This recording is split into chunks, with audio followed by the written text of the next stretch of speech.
Ako po si Miss Winnie at ito ang ating kwento. Magandang araw po, Miss Winnie. Ako po si Clarice, 25 taong gulang. Gusto ko pong ikwento ang isang karanasang hindi ko makakalimutan. Isang karanasan na nagturo sa akin ng isang malaking leksyon sa buhay. Isa po akong makasalanang babae, isang dalaga na pumatol sa lalaking may asawa. Alam kong mali mula pa sa simula pero mas pinili kong pakinggan ng puso kesa sa aking konsensya. Minahal ko ng labis ang lalaking iyon. Siya si Edgar, isang negosyante at may sinasabi sa buhay. Kilala ko ang asawa niya, si Ma'am Milagros, isang teacher. Maganda siya, matalino at higit sa lahat, mabait. Dati akong empleyado ni Edgar kaya kilalang kilala ko ang pamilya nila. Noong una puro lang saya, madalas niya akong regaluhan ng mga bagong damit, alahas, mga gadget at kung ano-ano pa, kapalit ng oras at katawan ko. Hindi ko man gustong aminin pero naging suhol sa akin ang mga bagay na yon. Naramdaman kong espesyal ako tuwing binibigyan niya ako ng mga mamahaling gamit. May mga pagkakataong gusto ko na sanang itigil pero tuwing nakikita ko ang mga material na bagay na yon, bumabalik ako. Hanggang sa isang araw, nahuli kami ni Ma'am Milagros sa mall. Kasama niya ang anak niyang maliit pa, mga 5 taong gulang. Hindi siya nag-iskandalo ng araw na yon pero pinuntahan niya ako ng personal sa apartment ko at nakiusap siyang layuan at tigilan na ang asawa niya. Pero hindi ako nakinig sa kanya. Yung relasyon namin ni Edgar nagpatuloy. Lumipas ang ilang buwan, tuluyan na niyang iniwan ang asawa at anak niya. Bumili siya ng bahay at lupa, kotse at kung ano-ano pa, lahat nakapangalan sa akin. Nung mga panahong yun, ang saya-saya ko. Pakiramdam ko ang ganda ko, ang swerte ko, at ako ang panalo kasi ako ang pinili. Pero hindi pala ganun yun kasimple. Hindi pala masaya. Araw-araw kaming nag-aaway. Madalas niya akong sigawan, paratangan at pagbintangan. Palagi niyang sinasabi na may lalaki ako na manloloko daw ako. Sa simula tiniis ko kasi mahal ko siya. Hanggang sa isang gabi, hindi ko na kinaya. Nagtangka akong umalis. Ano na namang kalokohan to, Clarice? San mo na naman balak pumunta, ha? Edgar, ayoko na. Araw-araw mo na lang akong sinisigawan at sinasaktan. Pagod na ako. Uuwi na ako sa amin. Maghiwalay na tayo. Ano? Pagkatapos ng lahat ng binigay ko sa'yo, basta ka na lang aalis? Aba, hindi ganyan kadali. Hindi mo ako pwedeng basta na lang iwan. Bakit hindi? Iiwan kita dahil malupit ka. Iiwan kita dahil tarantado ka. Hindi na ako makahinga sa'yo. At talagang nagawa mo pa akong murahin, ha?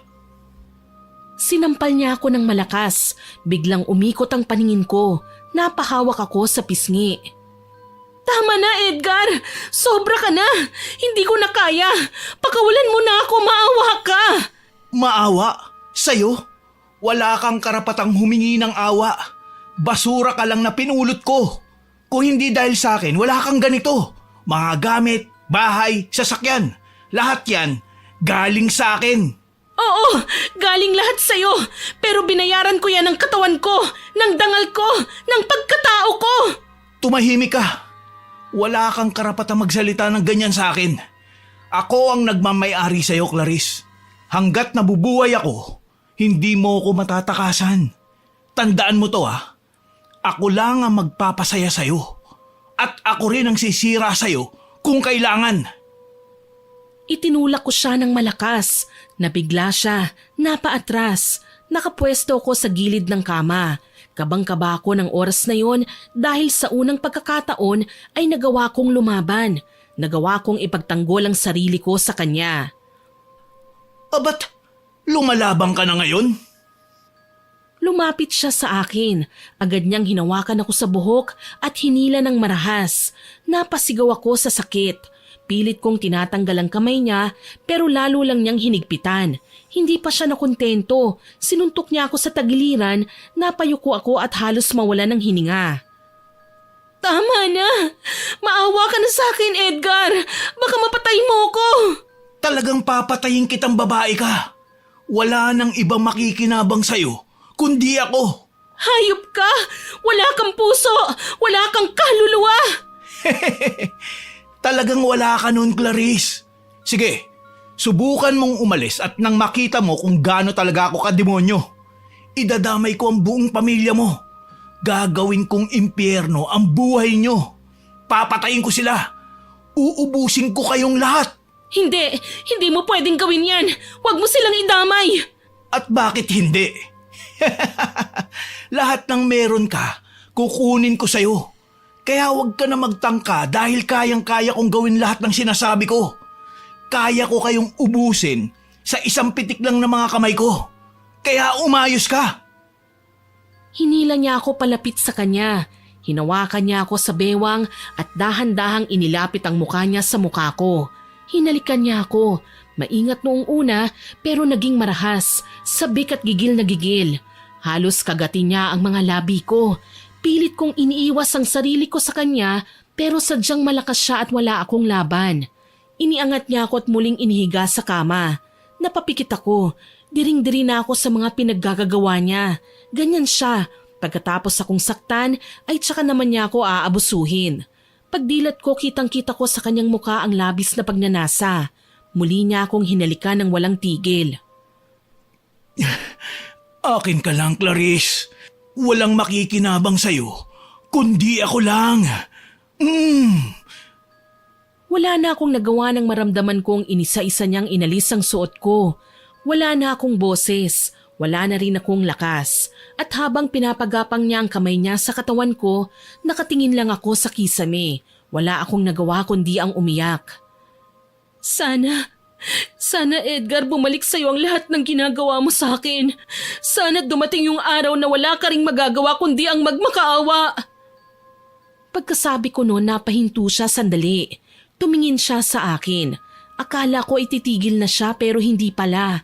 Lalo siyang naging marahas at wala na akong nagawa kundi ang humagulgol at magdasal na sana ay matapos na ang gabi. Nang matapos siya ay bumangon ako. Naglakad ako papunta sa banyo.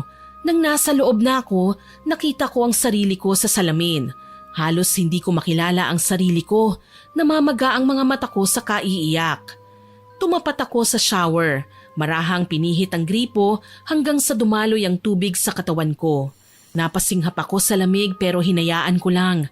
Kinuha ko ang sabon at sinimulang kuskusin ang balat ko. Dahan-dahan lang ng una pero kalaunan ay madiin na. Paulit-ulit na para bang umaasa akong kaya nitong alisin ang lahat ng dumi ko. Pero kahit anong gawin kong kuskus, naroon pa rin ang pakiramdam na marumi ako. Tahimik lang akong umiiyak. Ngayong tulog na siya, alam kong may pagkakataon akong umalis. Pero hindi ko ginawa. Sigurado akong totoo ang mga pagbabanta niya. Kaya pinili kong manatili kahit ang totoo gusto ko nang tumakbo. Iniisip ko na lang na darating din ang araw na makakaganti ako at makakawala na rin ako sa impyernong kinasasadlakan ko. Inisip ko na lang na kailangan ko talagang maranasan ang lahat ng sakit na ito para maintindihan kung gaano kabigat ang kasalanang nagawa ko. Pagkatapos ng ilang minutong pagbababad sa paliligo, inayos ko na ang sarili ko bago ako bumalik sa kama para matulog. Kinabukasan, maaga siyang umalis papunta sa opisina. Hindi kami nag-iimikan. Pero ayos lang yun kasi ayoko namang makipagplastikan sa kanya. Masama pa rin ang loob ko sa ginawa niyang pananakit sa akin kagabi. Naiwan ako sa bahay, nagmumukmok sa sofa. Maya-maya ay lumapit sa akin si Aling Gina, kasambahay namin. May dala siyang tasa ng kape. Umupo siya sa harapan ko. Clarice, okay ka lang ba? Narinig kong nag-aaway na naman kayo kagabi. Bakit mo hinayaang gawin niya sa'yo ito, iha? Wala naman po akong magagawa, Manang eh. Ganun talaga siya eh. Sanay na ako. Sanay? Diyos ko, sinong masasanay sa pananakit? Dapat hindi mo na hinahayaan na ganyan. Tignan mo yung braso mo, tsaka yung mukha mo. May mga pasa. Ayos lang po ako. Deserve ko naman po ang magkaganito eh. Dahil sa dami ng naging kasalanan ko. Iwan mo na ang lalaking yon. Hindi po madali yun. Pinagbantaan niya ako na kung gagawin ko yun, papatayin niya ako at ang pamilya ko.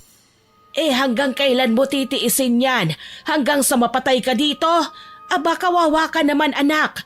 Bata ka pa, maganda. Hindi mo kailangan magpakahirap sa piling ng taong walang alam kundi ang manakit. Ewan ko Manang, hihintayin ko na lang siguro ang magbago siya. Magbago? Hindi na magbabago ang taong yon. Ipagdarasal ko na lang po na mangyari yun. Sasamahan kita, iha. Huwag kang mag-alala. Nandito lang ako palagi para sa'yo. Hindi kita huhusgahan. Kung kailangan mo ng kausap, lapitan mo lang ako, ha? At kung kailangan mo ng tulong, hahanap tayo ng tulong, magsabi ka lang. Opo, Manang. Maraming salamat po talaga. Hindi ko alam kung anong gagawin ko kung wala kayo rito. Naku, ano ka ba? Parang anak na rin kita, Clarice. Wala yun. Habang nag-uusap kami ay biglang tumunog ang cellphone ko. Napalingon ako. Nakita kong si Edgar ang tumatawag. Napatingin sa akin si Manang Gina. Si Edgar ba yan? Sasagutin mo ba? Opo, baka kasi chinecheck niya kung nandito ako sa bahay. Sasagutin ko na lang, baka mapraning na naman pag hindi ko sinagot. Tumango siya. Pag-slide ko ng sagot, hindi ko inaasahan ang boses na narinig ko. Babae, hindi si Edgar. Nagpakilala siyang nurse at sinabi niyang nasangkot si Edgar sa aksidente. Natulala ako matapos ang tawag na yun. Hindi ko alam kung anong mararamdaman ko. Anong nangyari, Clarice? Si Edgar, Manang, na-ospital daw, na-aksidente. Malubha raw ang lagay niya. Mahabaging Diyos, ang bilis namang dininig ang dasal natin, iha. Hindi ko naman po ginusto ang ganito. Oo, nasasaktan niya ako pero yung ganito, Manang, hindi ko ginusto na mapahamak siya. Pasensya ka na, ha? Nabigla din ako.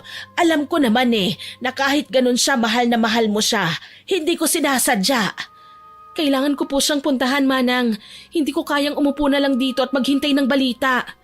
O siya, sige na, mag-iingat ka, ha? Opo, salamat po. Tumayo na ako at agad na naghanda. Nagbihis ng simpleng damit, sapatos at binitbit ang aking bag. Tinulungan ako ni Manang Gina na makapag-book ng taxi. Habang naghihintay, panay ang dasal ko na sana ay maging maayos ang kalagayan ni Edgar. Hindi nagtagal ay dumating na ang taxi. Sumakay na ako at agad na nagpahatid sa ospital. At pagdating namin doon, agad akong dumiretso sa information desk para magtanong. Halos hindi ako makahinga sa kaba. Kinausap ko kagad ang 2 nurse na nasa counter. Excuse me, miss, nandito ba si Edgar Ramos? Dinala raw siya dito kanina Na-aksidente daw. Ako ang asawa niya. Hindi agad sumagot ang 2 nurse. Nagkatinginan lang silang 2. Kita sa mukha nila na para silang nag-aalinlangan. Naghintay ako ng sagot pero tahimik sila. Teka, bakit kayo nagkakatinginan? Nasaan ba siya? May tumawag sa akin gamit ang number niya kaya ako nandito. Sabihin niyo naman kung nasan siya.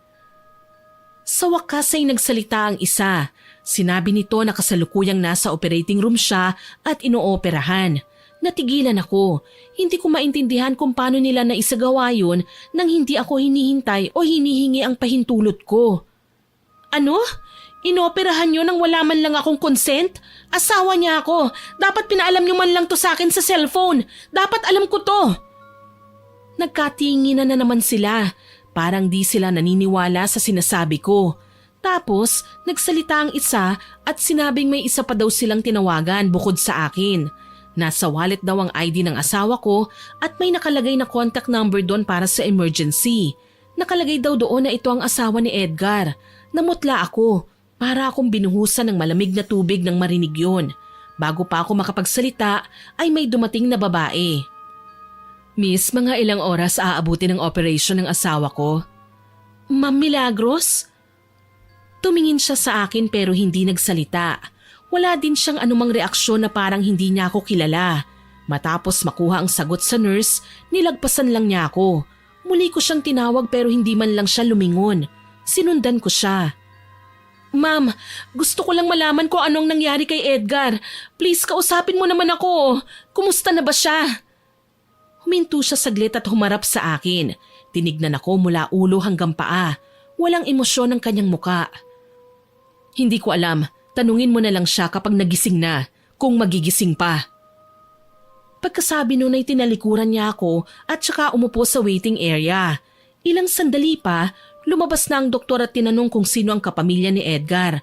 Pareho kaming tumayo. Ako ho ang asawa niya. Kamusta na po siya, Dok? Sinabi ng doktor na maayos namang natapos ang operasyon pero nasa critical condition pa siya. Kailangan munang makonfine sa ICU pagkatapos ng operasyon. Tahimik akong umupo sa gilid ng waiting area at pinakinggan lang kung ano ang pinag-uusapan nilang dalawa. Hindi ako makasingit at mas lalong hindi ko pwedeng pangunahan si Ma'am Milagros dahil sa mata ng mga tao wala akong karapatan. Nang makaalis ang doktor, lumapit ako sa kanya. Ma'am, pwede ko ba siyang makita? Clarice, bakit ka ba nandito? Tumawag kasi sila sa akin eh. Hindi ko naman alam na tinawagan ka rin nila. Natural, tatawagan nila ako. Ako ang asawa eh. Ako ang legal. Parang sinampal ako sa harap ng maraming tao. Gusto kong sumagot pero hindi ko magawa. Nakaramdam ako ng hiya. Alam ko naman yun eh, pero kahit papano may karapatan din naman akong mag-alala. Matagal na kaming nagsasama. Karapatan? Clarice, anong klaseng karapatan meron ka sa asawa ko? Sa lalaking inagaw mo sa akin? Ma'am, hiwalay na po kayo, di ba? May karapatan na po akong mag-alala dahil ako na ang partner niya. Ako na dapat ang nagdedesisyon para sa kanya. Ang kapal din talaga ng mukha mong kabit, ano? Baka nakakalimutan mo. Naghiwalay kami dahil sa'yo. Hindi ko naman ginusto na maghiwalay kayong dalawa eh. Nagkamali lang talaga ako. Nagkamali? Hoy, hindi aksidente yung ginawa mo. Pinili mo. Pinili mong maging kabit. Pinili mong ipagpalit ang dignidad mo sa isang lalaking alam mong may asawa at anak. Ngayon, tingnan mo, kinarma. Hindi ko na napigilan ang pagtulo ng luha ko. Tahimik lang si Milagros, nakatingin sa akin tapos umiiling. Alam mo, Clarice, hindi ko na siya mahal gaya ng dati.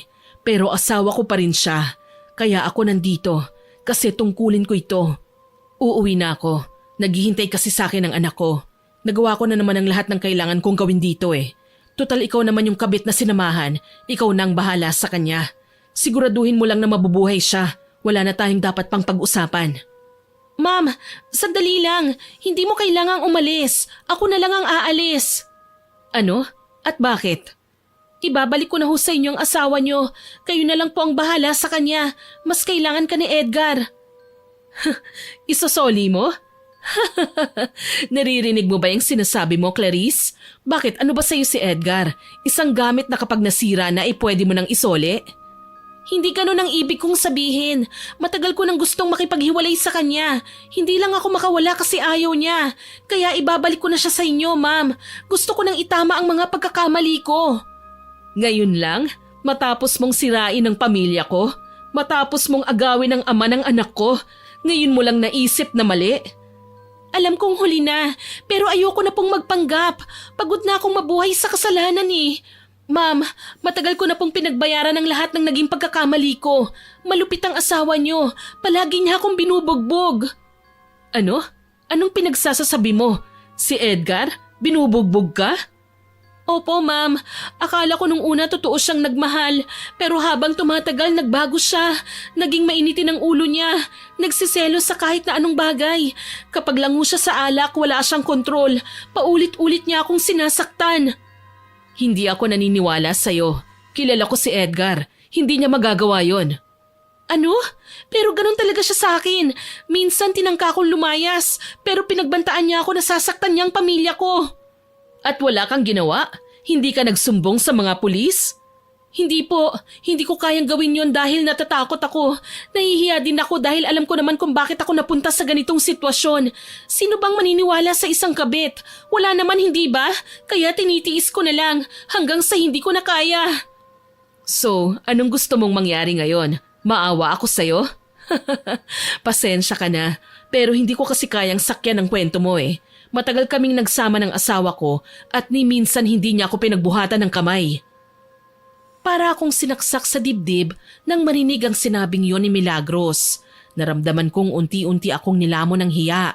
Yung mga salitang ni minsan hindi niya ako pinagbuhatan ng kamay, paulit-ulit na umaalingaw-ngaw sa isip ko. Parang pinamukha niya sa akin na iba si Edgar sa kanya at masakit yun. Napayuko ako, hindi ko na siya matignan. Nahihiya ako, hindi lang sa kanya kundi sa sarili ko. Akala ko noon ako ang pinili kasi kamahal-mahal ako pero hindi pala. Napagtanto kong mas mahal pala talaga niya ang asawa niya. Aalis na ako. Bahala ka na sa kanya. Hindi talaga ako pwedeng magtagal dito. Kailangan ako ng anak ko. Mabilis na siyang tumalikod at naglakad palayo.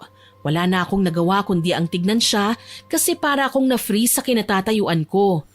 Nang tuluyan na siyang mawala sa paningin ko, biglang sumikip ang dibdib ko. Dahan-dahan akong naupo at napahawak sa aking dibdib. Ramdam ko ang mabilis na tibok ng puso ko. Nasasaktan ako pero hindi ko alam kung para kanino. Kay Milagros ba, kay Edgar o sa sarili ko. Pinigil ko ang sarili kong umiyak. Samantala, sa kabila ng masakit na katotohanan yun, hindi ko iniwan si Edgar. Araw-araw akong nasa ospital, halos hindi na kumain. Kahit sabihin ko pang pagkakataon ko na yun para makatakas sa kalupitan niya, hindi ko magawa. Hindi ko kayang talikuran ng basta-basta ang isang taong minahal ko. Hindi rin maaatim ng konsensya ko na pabayaan siya sa ganitong sitwasyon na walang mag-aalaga sa kanya at walang mag-aasikaso. Kung tinanggap lang sana siya ng asawa niya, matatahimik na ako eh. Makakaalis ako ng matiwasay kasi alam kong may titingin sa kanya. Pero hindi ko rin siya masisisi kung ayaw na niya. Kaya naman kahit mahirap, ako ang nag-asikaso ng lahat. May mga araw na gusto ko nang sumuko pero sa tuwing naiisip kong walang ibang tutulong sa kanya, pinipilit kong bumangon. Minsan, habang nakikita ko siya na may tubo sa ilong, may benda sa ulo at paa, puro sugat ang katawan, para akong sinasaksak sa dibdib. Araw-araw akong nagdarasal na sana magising pa rin siya. At dumating nga ang araw na yon, nagising siya. Clarice? Edgar, gising ka na. Diyos ko, salamat. Napangiti siya, pero sandali lang yun. Nagbago ang ekspresyon niya nang maramdamang parang nahihirapan siyang kumilos. Maya-maya ay pinakiusapan niya akong tanggalin ang kanyang kumot. Dahan-dahan kong inalis ang kumot at doon niya nakita na wala na siyang mga paa. Anong ginagawa nila sa akin? Bakit wala na yung mga paa ko, Clarice? Grabe kasi yung aksidente, Edgar. Naipit ka sa loob ng sasakyan. Halos durog ang mga buto mo sa paa. Wala na silang magawa eh, kaya napilitan silang putulin. Kung hindi nila yun ginawa, baka patay ka na. Hindi pwede to, Clarice. Bakit mo hinayaan? Bakit mo hinayaan na putulin nila ang mga paa ko? Nagulat ako nang biglang abutin ng kamay ko. Pinisil niya yon ng mahigpit. Halos mapangiwi ako sa sakit. Sagutin mo ako. Sinadya mo ba to? Ha? Ginusto mo to, di ba? Para makawala ka na sa akin? Hindi totoo yan. Wala akong kinalaman sa desisyon na yon. Hindi ako ang nagbigay ng consent. Hindi ko nga alam na inoperahan ka nung nakarating ako dito sa ospital eh. Eh sino? Yung asawa mo, si Milagros. Siya ang nagbigay ng consent. Nauna siyang nakarating dito sa ospital. Si Milagros? Oo, Edgar. Kaya wag mo akong sisihin kung bakit wala ka ng mga paa. Hindi ako nagdesisyon. Ang ginawa ko lang ay alagaan ka at hindi ako umalis sa tabi mo. Araw-araw akong nandito. Walang nagmalasakit sa'yo. Ako lang, Edgar. Ako lang. Hindi ko matatanggap to, Clarice. Ang mga paa ko. Paano na ako mabubuhay ng ganito? Please, makinig ka. Alam kong masakit tanggapin yan, pero buhay ka pa. Buhay ka, Edgar. At yun ang mahalaga. Hindi mo naiintindihan. Hindi mo alam kung gaano kahirap to. Alam ko, dahil kung nahihirapan ka, nahihirapan din naman ako eh. Kailangan mong kayanin. Hindi ko kaya to. Hindi ko kayang mabuhay ng ganito. Paano na ako? Huwag kang mag-alala. Aalagaan kita. Akong bahala sa'yo. Talaga? Kahit ganito na ako, hindi mo ako iiwan? Oo, hindi kita iiwan. Dapat lang na hindi mo ako iwan. Dahil kapag ginawa mo yan, kahit ganito na ako, hindi ka pa rin magiging ligtas sa akin. Natahimik ako sa sinabing yun ni Edgar. Hindi ko akalain na sa lahat ng mga ginawa ko, ay nagawa pa rin niya akong pagbantaan ng ganon. Hindi na lang ako umimik. Samantala, ilang araw ang lumipas, unti-unti na siyang nakaka-recover. Pero hindi na siya yung dating Edgar. Tahimik lang siya palagi, parang nawala ng gana sa lahat. Hindi ko rin siya masisisi kasi bukod sa naputulan siya ng paa, nalaman din naming magdedemanda ang pamilya ng nakabangga niya. Namatay ito sa aksidente. Clarice, Anong gagawin natin? Ayokong makulong. Hindi ko naman kasalanan eh. Yung hayop na yun ang bumangga sa akin. Aayusin natin ito, Edgar. Huwag kang mag-alala. Tulungan mo ko. Huwag mo kong hahayaan na makulong. Oo, ako ang bahala. Mula ng araw na yun, wala na akong ibang inisip kung paano siya maililigtas sa gulo. Isang araw, nakipag-usap kami sa pamilya ng biktima. Galit na galit pa rin sila pero nang makita nila ang kalagayan ni Edgar, natuto silang makinig. Pumayag silang wag nang ituloy ang kaso pero may kapalit. Humingi sila ng danyos at hindi biro ang halaga ng hiningi nila. Pero dahil ayaw ni Edgar na makulong, pumayag siya at natapos na ang problema naming yun. Pagkalipas ng ilang linggo, pinayagan na kaming lumabas ng ospital. Salamat, Clarice. Kung hindi dahil sa'yo, baka nasa kulungan na ako ngayon. Wala yun. Ang mahalaga tapos na yung problema. Makakabangon na tayo. Pero paano tayo babangon kung ganito na ako?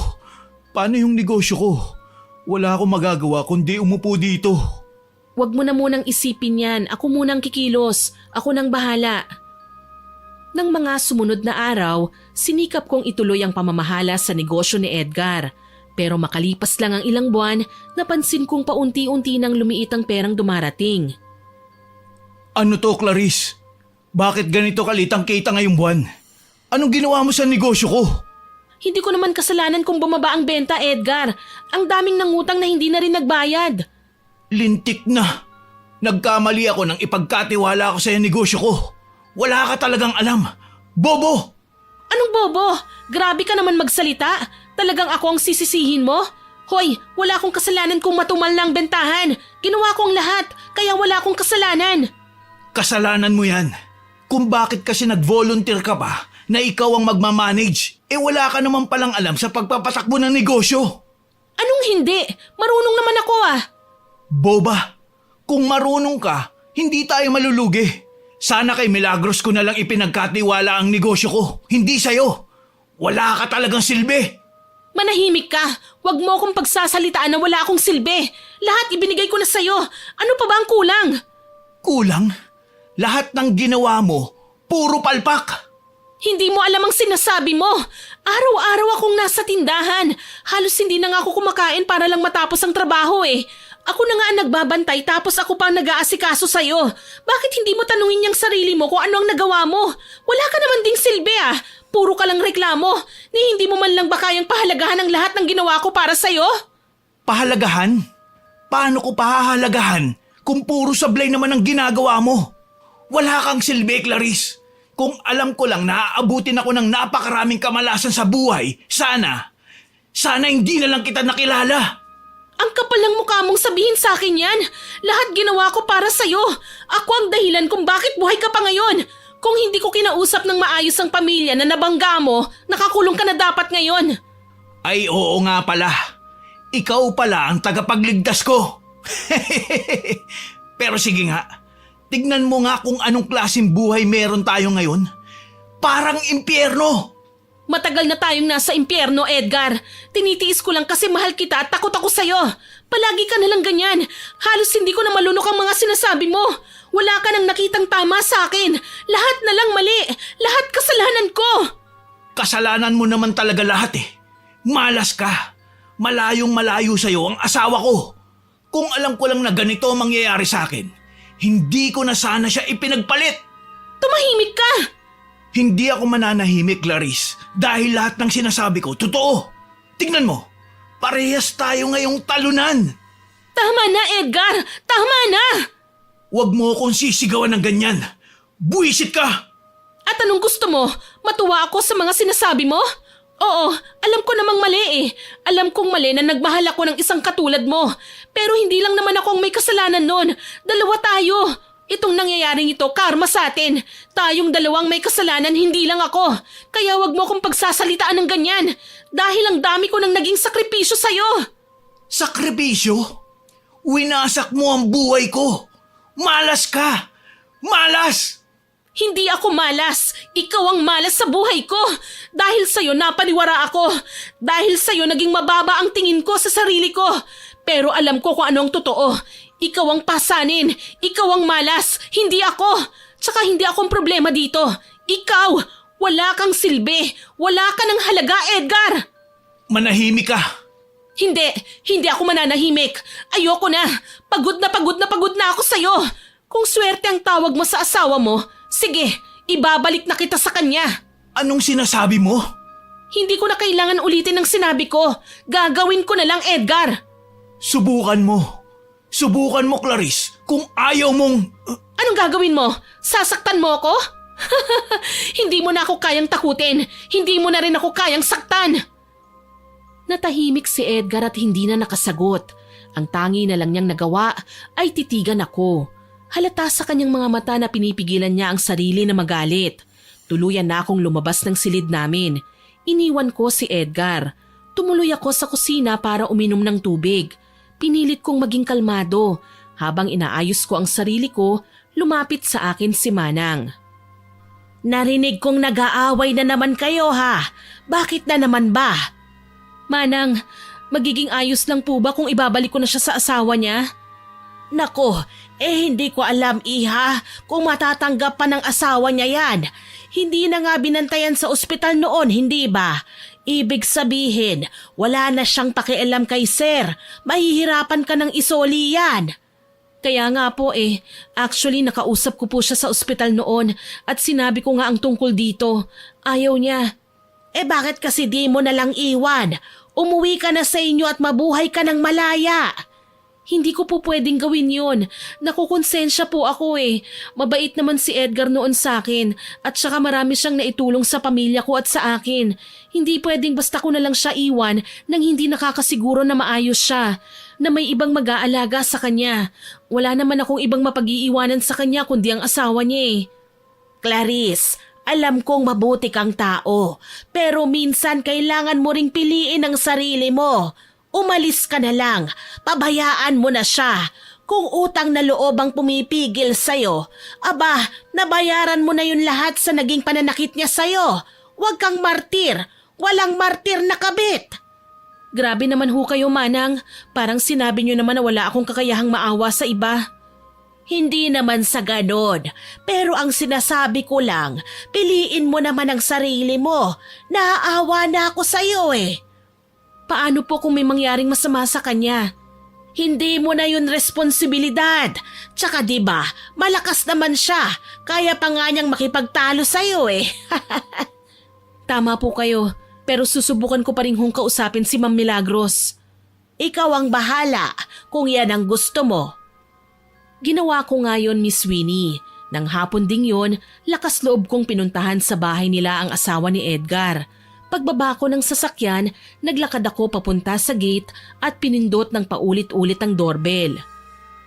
Clarice, anong ginagawa mo rito? Ma'am Mila, hindi ko na po talaga kaya Please kunin niyo na po ang asawa niyo. Tanggapin niyo na po siya ulit. Ano bang sinasabi mo? Ang sabi ko po, sa inyo na ulit ang asawa niyo. Hindi ko na po siya kayang buhayin. Wala na po siyang pera Hindi ko na ho alam kung saan ako kukuha ng pantustos sa mga gamot niya. Makapal talagang mukha mo, no? Nakakabilib. Ngayong wala ka nang mapakinabangan sa asawa ko, ibabalik mo na sa akin. Para ano? Para ako ang magdusa sa karma niya? Mas may kakayahan ka kaysa sa akin para alagaan siya. Wala akong pera, ma'am. Hindi ko na problema yan. Ginusto mo yan, hindi ba? Panindigan mo. Wala na akong kinalaman sa kanya. Matagal ko na siyang kinalimutan at itinuring na patay. Pero asawa niyo pa rin siya. Ikaw ang nagsabi niyan sa akin nung nasa ospital tayo. Sa papel, oo. Pero simula ng araw na pinili niyang iwan ako para sa'yo, tinapos ko ng lahat ng anong meron sa amin. Kaya kung napapagod ka na at nahihirapan, wala akong pakialam. Kasalanan mo yan. Ma'am, wag ho kayong magalit. Hindi naman ako nagpunta dito para makipag-away Gusto ko lang talaga na may mapag-iwanan kay Edgar. Kayo lang po talaga ang kilala ko na pwedeng magmalasakit sa kanya at mag-alaga tulad ng pag-aalaga ko. Kung galit pa rin po kayo sa akin, patawarin niyo ako. Hindi ko naman po sinasadya na... Uulitin ko, Clarice. Ginusto mo yan, kaya panindigan mo. Pero ma'am, umalis ka na at wag ka nang babalik dito. Pagkatapos niyang sabihin yon, isinara na niya ang pinto. Naiwan akong umiiyak sa harap ng bahay niya. Ayaw na niya akong pakinggan. Makalipas ang ilang sandali ay bumalik na ako sa loob ng sasakyan at umuwi sa bahay. Pag-uwi ko doon para akong sumabog. Pagpasok ko pa lang ng sala ay inihagis ko na ang bag ko. Tapos ay napagbalingan ko ang mga vase. Kinuha ko ang mga yon at binato sa sahig. Buwisit na buhay ito! Buwisit! Clarice, ano nangyayari? Bakit ka nagbabasag ng gamit? Lumapit sa akin si Edgar, nakasakay sa kanyang wheelchair. Hindi ko siya sinagot, bagkus ay kinuha ko pa ang isang vase at binagsak yun sa harapan niya. Halatang nagulat siya sa aking ginawa. Anong ginagawa mo? Manahimik ka! Ikaw ang dahilan kung bakit ako nagkakaganito! Ano bang nangyari? Ano bang ginawa ko? Pumunta ako kay Milagros kanina. Sinubukan kong pakiusapan siya na kunin ka na niya. Anong sinabi mo? Pinapakuha mo ako sa kanya? Bakit? Anong akala mo sa akin? Aso na pwede mong ipamigay? Edgar, hindi na kita kayang alagaan. Paubos na ang lahat ng ipon mo. Wala na rin yung negosyo, lugi na. Saan ako kukuha ng pambili ng mga gamot mo? Mabuti yung asawa mo, may magandang trabaho. Ikumpara mo naman sa akin na sa'yo lang umaasa. Kahit na, hindi pa rin tama yung ginawa mo. Nakakaya kay Mila. Nag-iisip ka ba? O sadyang wala ka lang talagang utak? Yan ang isa sa hindi ko na malunok. Yang pangmamaliit mo at pang-iinsulto mo sa akin araw-araw. Alam mo kung mabait ka lang sana, kaya kong magtiis eh. Pero hindi eh. Baldado ka na nga at walang silbi, ganyan ka pa. Ganito ko kasi hindi ko matanggap ang nangyari sa akin, Clarice. Pero kahit ganito ko, wala kang karapatang insultuhin ako. Wala kang karapatan na sabihan akong walang silbi. Pinakinabangan mo lahat ng pera ko, kaya huwag kang magmayabang. Hindi ako nagyayabang. Sinasabi ko lang sa'yo ang nararamdaman ko. Oo na, pero hindi mo pa rin dapat na ginawa yun kasi pinapaya mo ako. Hindi ko ginawa yun para ipahiya ka. Ginawa ko lang yun para may tumulong sa akin. Kasi pagod na ako, Edgar. Pagod na ako. Hindi mo naman kasi kailangang gawin yun eh. Kung pagod ka na, kung hindi mo na kaya, di umalis ka na lang, iwan mo na ako. Hindi ko namang ginustong maging pabigat eh. Sino bang may gusto? Ako ba? Ako ba ang dahilan kung bakit ka na-aksidente? Ako ba ang nagpahamak ng sarili? Tatanga-tanga ka din kasi. Hindi ka marunong mag-ingat. Anong sabi mo? Biglang hinawakan ni Edgar ang kanyang dibdib. Parang bigla siyang nahirapang huminga. Clarice! Aray! Edgar? Anong nangyayari? Nanlamig ang buong katawan ko nang makita kong biglang namutla ang mukha ni Edgar. Napapaliyad din siya sa sakit ng dibdib niya. Hindi na rin siya makapagsalita ng maayos. Ang lumalabas sa bibig niya ay puro ungol na lang. Hinawakan ko ang mukha niya at napansin kong hindi na pantay ang labi niya. Edgar! Edgar, tumingin ka sa akin! Pero parang wala siyang naririnig, ni hindi niya magawang itaas ang ulo niya. Tapos yung kamay niya nakaunat na lang. Ganon din ang kanang binti niya na parang nanigas. Ano ba kasing nangyayari sa'yo? Diyos ko! Manang! Tulong! Si Edgar! Mabilis na lumapit si Manang. Nang makita niya si Edgar, agad siyang bumalik sa kusina. Narinig kong nagkalansingan ang mga stainless na planggana. Teka lang ha, tatawag ako ng tulong. Huwag kang pipikit, narinig mo? Hinawakan ko siya ng mahigpit. Nanginginig ang buong katawan ko dahil sa kaba. Hindi ko alam ang uunahin ko, kung tatawag ba ako ng ambulansya o magdarasal muna. Tapos ay biglang bumalik si Manang Gina na may dalang planggana na may tubig at bimpo. Ako nang bahala sa kanya, iha. Mabuti pa tumawag ka na ng ambulansya. Dalian mo dahil inaatake ng stroke si Sir. Stroke? Oo, alam ko ang mga senyales, Clarice. Dahil sa stroke namatay ang asawa ko. Kaya bilisan mo na. Kailangan nating madala kagad sa ospital si Sir. Ipagmamaneho ko na lang po siya. Dalhin na lang po natin siya, Manang. Kaya mo ba? Paano natin bubuhatin si Sir? Sinubukan namin siyang pagtulungang buhatin pero hindi namin kaya. Masyado siyang mabigat. Kaya naman nagdesisyon na akong tumawag sa emergency hotline ng barangay at humingi ng tulong. Habang naghihintay sa pagdating ng ambulansya, panay naman ang punas ni Manang kay Edgar ng maligamgam na tubig. Ilang minuto pa, dumating ang ambulansya. Habang dinadala siya palabas ng bahay, hawak ko pa rin ang kamay niya. Sandali lang ha, makakarating tayo ng ospital. Kaya mo to, huwag kang matutulog. Pagkalipas ng ilang sandali ay dumating na kami sa ospital. Agad siyang dinala sa ER. Naiwan akong mag-isa sa labas, umiiyak. Maya-maya ay pinapasok ako at kinausap ng doktor. Ang sabi na stroke nga si Edgar.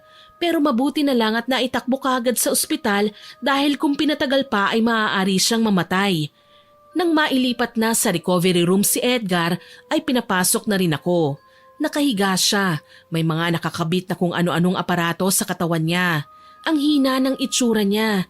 Lumapit ako at hinawakan ang kanyang kamay. Gumising ka na. Nandito ako. Pasensya ka na sa ginawa ko ha. Galit lang ako. Hindi ko naman gustong mangyari to sa'yo eh. Habang sinasabi ko yon, napahinto ako. Biglang bumigat ang dibdib ko. Naalala ko yung mga salitang binitiwan ni Edgar na ako raw ang malas sa buhay niya. Naniwala na ako.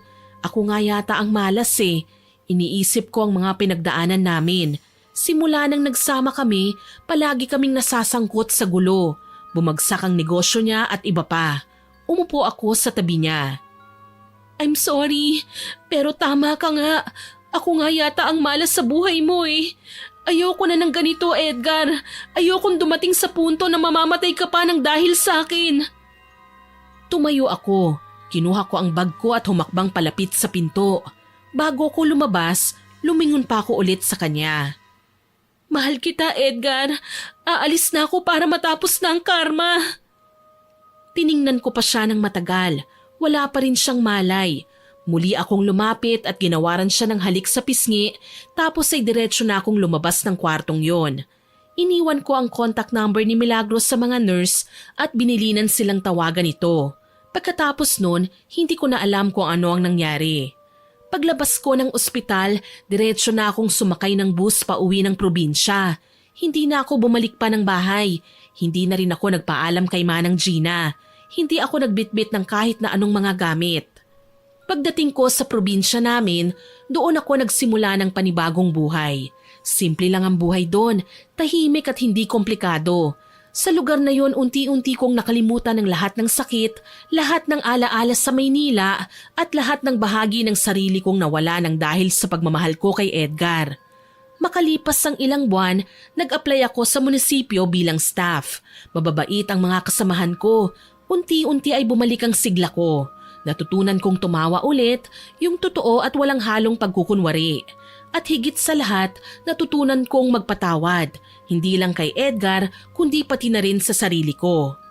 Lumipas ang mga taon, naging tahimik ang buhay ko, pero akala ko lang pala yun, hindi ko inaasahan ang sumunod na mangyayari sa buhay ko. Isang umaga, habang nasa munisipyo ko, tumawag ang kaibigan kong si Ana. Clarice, umuwi ka na. Ang tatay mo. Anong nangyari kay tatay? I'm sorry pero patay na siya. Natagpuan yung bangkay niya sa bukid. Ang sabi baka daw inatake. Parang huminto ang oras ng mga sandaling yon. Ilang sandali pang parang hindi ko maintindihan ang mga sinasabi niya. Pero ilang sandali, mabilis akong nagpaalam at tumakbo ako palabas ng opisina. Nang makauwi ako sa amin, nakita ko si nanay na nasa sala. Iyak siya ng iyak. Anong nangyari? Bakit siya inatake? Ano bang sakit ni tatay? Ang sabi ng iba baka daw high blood eh. High blood? Mula nung umuwi ako dito, hindi naman tumaas ni minsan ang presyon ni tatay. Imposibleng may high blood siya. Hindi ko rin alam eh. Yun naman ang sinabi nila dito eh. Kasi si Uncle ayon sa mga nakausap niya sa bukid, inirereklamo daw niya ang pananakit niya ng ulo. Sumasakit ang ulo niya, pero hindi pa rin siya umuwi para magpahinga? Bakit ganun? Kilala mo naman ang tatay mo eh. Hindi naman lumiliban yun sa trabaho sa bukid. Matigas ang ulo eh. Pagkatapos naming mag-usap ni Ana, ay lumapit ako kay nanay. Pulang-pula na ang mga mata niyang halatang matagal nang umiiyak. Gusto kong magsalita pero walang lumalabas sa bibig ko. Ilang beses kong sinubukan na pigilan ang luha ko pero kusa na lang itong tumutulo. Hindi ako makapaniwala na wala na si tatay. Niyakap ko si nanay ng mahigpit. Hindi siya gumalaw pero nararamdaman kong nanginginig ang katawan niya. Humagulgol ako. Niyakap ko pa siya ng mas mahigpit. Ilang oras pa ang lumipas bago dumating ang sasakyan ng punerarya. Ibinaba na ang kabaong at iniayos sa loob ng bahay namin. Si nanay nakaupo lang sa isang sulok, walang imik habang si Ana ang kasama kong abala na nakikipag-usap sa mga tauhan ng punerarya. Nang matapos na sila sa pag-aayos ng mga kandila, bulaklak at ilaw, tinignan ko na si tatay. Napansin kong bahagyang nakabuka ang bibig niya. Tinitigan ko itong mabuti pero bigla akong napaatras. May gumalaw, isang maliit na insekto na mukhang ipis na lumabas sa bibig ng patay. Napasigaw ako. Agad namang lumapit si Ana. Anong nangyari? Bakit ka napasigaw? May insektong lumabas sa bibig ni tatay. Ano? Nasaan? Wala naman ah. Meron, Ana. Nakita ko. O sige, wait lang. Tatawagin ko sila kuyang taga-funerarya. Nandyan pa naman sila sa labas eh. Ipapacheck ko sa kanila. Lumabas si Ana at tinawag ang mga lalaki. Agad nilang tinignan ang loob ng kabaong pero wala silang nakitang anumang uri ng insekto sa loob nito. At yung sinasabi kong nakita kong nakabukang bibig ni tatay, sinabi nila na nakatikom naman daw yun. Muli akong tumingin. Tama sila, nakasara nga ang bibig niya. Samantala ng gabing yon, si nanay ay hindi umalis sa tabi ng kabaong. Ako naman ang siyang nag-aasikaso sa mga taong nakikiramay. Clarice, magpahinga ka naman kahit sandali. Wala ka ng pahinga. Kami nang bahala sa mga bisita. Hindi ko kaya, Ana. Pag pumikit ako, naiisip ko si tatay eh. Naiintindihan ko ang nararamdaman mo. Masakit pero kailangan mo ring alalahanin ang sarili mo. Kawawa ang nanay mo kung ikaw naman ang magkakasakit. Oo nga pala, si nanay. Nasa loob. Pumasok kami sa loob ng bahay. Nandun nga si nanay, nakatingin lang sa kabaong. Parang wala sa sarili. Nilapitan ko siya, hinawakan ko ang kamay niya. Matulog ka na muna, inay. Kung gusto mo ako na munang magbabantay sa kanya. Pero umiling siya. Ayaw niyang iwan si tatay. Kahit anong pilit namin ni Ana, hindi siya umalis sa tabi ng kabaong. Kaya ang ginawa ko, naupo na lang ako sa hilera ng mga upuan. Sa harap mismo ng ataul. Ako na lang ang nakikipag-usap sa mga taong dumarating. Pero ilang sandali pa, habang busy akong nakikipag-usap sa isang bisita, bigla akong napatingin sa ilalim ng kabaong. May gumalaw. Akala ko ay likha na naman yun ng aking imahinasyon, pero nang titigan kong mabuti, nakita kong may ahas. Itim ang balat nito at unti-unting lumapit sa paa ng nanay ko. Nay! May ahas! Mabilis kong nilapitan si nanay at inilayo sa kabaong. Agad ding nagtayuan ang mga tao, nagkagulo. Mabilis na kumilos ang mga kalalakihan, kumuha sila ng kawayan at hinampas ang ahas ng ilang beses hanggang sa hindi na ito gumalaw. Lumapit si Ana sa akin. Hindi maganda ito. Ang sabi ng mga matatanda, masamang senyales yan. Anong ibig mong sabihin? Ang sabi nila kung may ahas sa ilalim ng kabaong, sinasabing may taong lihim na may masamang balak laban sa'yo o sa inyo. May masamang balak sa amin? Sino? Hindi ko alam. May nakaaway ka ba? O may tao ka bang nasaktan na pwede kang gantihan? Wala naman akong nakaaway eh. Pero teka, si Edgar? Edgar? Sino naman yon? Siya ba yung kinukwento mo sa akin noon na mayamang lalaki na naging syota mo? Oo, siya nga. Bakit siya kagad ang naisip mo? Wala naman kasi akong kaaway, Ana eh. Si Edgar kasi, iniwan ko siya sa ospital nung naatake siya. Hindi ko alam kung anong nangyari sa kanya eh. Kung nabuhay ba o patay na. Talaga? Nagawa mo yun sa kanya? Grabe ka, friend. Oo, pero hindi ko naman siya basta pinabayaan lang eh. Pinatawagan ko yung asawa niya. Hoy, anong asawa? Ang ibig mong sabihin, may asawa na yung lalaki? Oo, pero huwag kang maingay. Baka marinig ng mga tsismosa dito sa baryo. Grabe, Clarice. Hindi ko lang talaga maisip na papatol ka sa ganun. Alam ko, pero wag mo naman akong husgahan, Ana. Hindi ako santa. Tao lang ako. Nadadala rin, nagkakamali. Hindi naman kita hinuhusgahan ha. Nagulat lang talaga ako. Pero bakit, Clarice? Paano mo nagawa yun?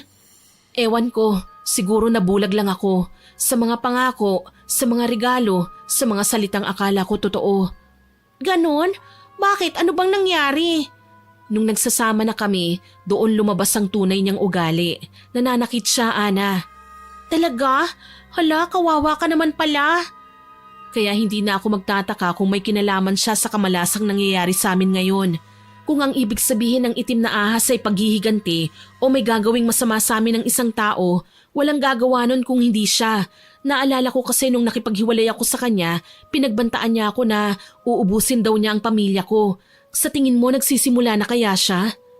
Teka lang, baka naman hindi siya, no? Di ba sabi mo na stroke? Paano niya kayo masasaktan kung gano'n ang kalagayan niya? Bigla akong natahimik sa sinabing yun ni Ana. Tama siya. Paano nga ba niya magagawa na gantihan ako? Ganun na nga ang kalagayan niya. Tapos ay naalala ko pang nangyari sa kanyang aksidente. Alam mo bang hindi lang siya na-stroke, Ana? Ang totoo niyan, na-aksidente pa siya bago maatake. Putol na rin ang dalawang paa niya dahil naipit sa sasakyan. Hala, grabe yun, Bes.